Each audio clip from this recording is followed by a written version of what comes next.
Establishment division से military secretary की शाख के तर्ज पर काम कराया जाए। सिविल ब्यूरोक्रेसी से ज्यादा सियासी क़यादत और हुक्मरान निजाम को बेहतर बनाने में बड़ी रुकावट रही हैं। जनरल मुशर्रफ के आमिराना दौर में क्या कुछ हुआ, इंसार अब्बासी की तहलका खेज रिपोर्ट।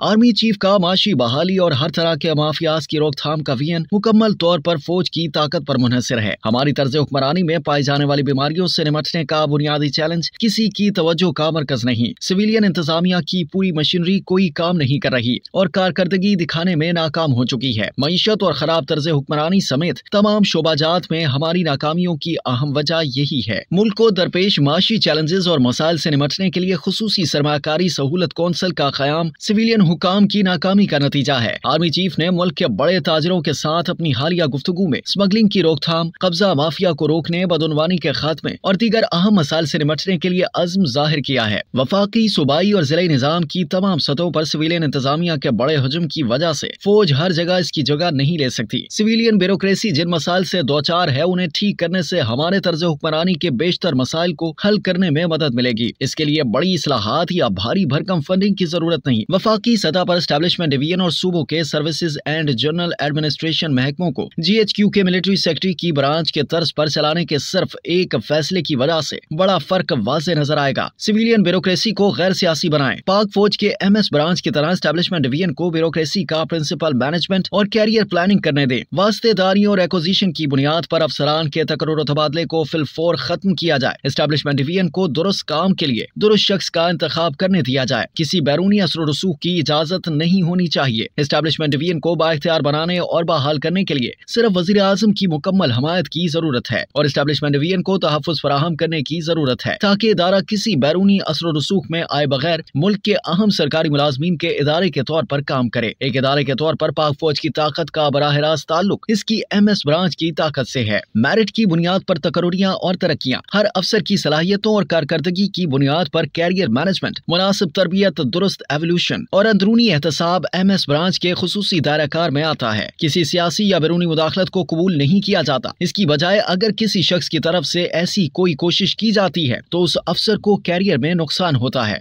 इसके बरक्स अगर एस्टैब्लिशमेंट डिवीजन को देखें तो ये सिर्फ एक पोस्ट ऑफिस के तौर पर काम करता है और हर तरफ से बैरूनी असरात की बुनियाद पर अफसरान की तकर्रुरी करता है। कोई कैरियर मैनेजमेंट नहीं। दुरुस्त काम के लिए दुरुस्त अफसर मुकर्रर करने का कोई तसव्वुर नहीं। हर सतह पर तरक्की या तकर्रुरी सियासी बुनियादों या असर रसूख की बुनियाद पर की जाती है। हत्ता के अफसर की साख, तजर्बे और यहाँ तक के मुतलका ओहदे पर भी गौर नहीं किया जाता और इसे मुकर्रर कर दिया जाता है। गुज़िश्ता 75 बरसों के दौरान 20 से ज्यादा कमीशन और कमेटियां तश्कील दी गयी और यके बाद दीगरे आने वाली हुकूमतों को तहकीकाती रिपोर्ट्स और तजावीज पेश की गयी, लेकिन ज्यादातर मौजूदा इस्लाहात पर सियासी वजूहात और ब्यूरोक्रेसी को सियासत से पाक करने के सियासतदानों के आमादा न होने की वजह से अमल नहीं हो सका। सिविल सर्विस रिफॉर्म्स की तारीख बताती है कि सिविल ब्यूरोक्रेसी से ज्यादा सियासी क़यादत और हुक्मरान निजाम को बेहतर बनाने में बड़ी रुकावट रही हैं, क्योंकि वो खुद को ब्यूरोक्रेसी के मामलात में मुदाखलत से रोकने से बाज नहीं आते। 1996 से 2008 तक सिविल सर्विस रिफॉर्म्स के हवाले से 6 मरतबा रिसर्च रिपोर्ट तैयार की गई। बेशतर रिसर्च रिपोर्ट्स जनरल मुशर्रफ के आमिराना दौर में तैयार हुई। इन रिपोर्ट्स में सिविलियन ब्यूरोक्रेसी की खामियों की निशानदही की गई थी, लेकिन इस ज़मन में तमाम तर काम को रोक दिया गया क्योंकि फौजी आमिर ने भी जाती सियासी फायदे की वजह से ब्यूरोक्रेसी को गैर सियासी करने से गुरेज किया।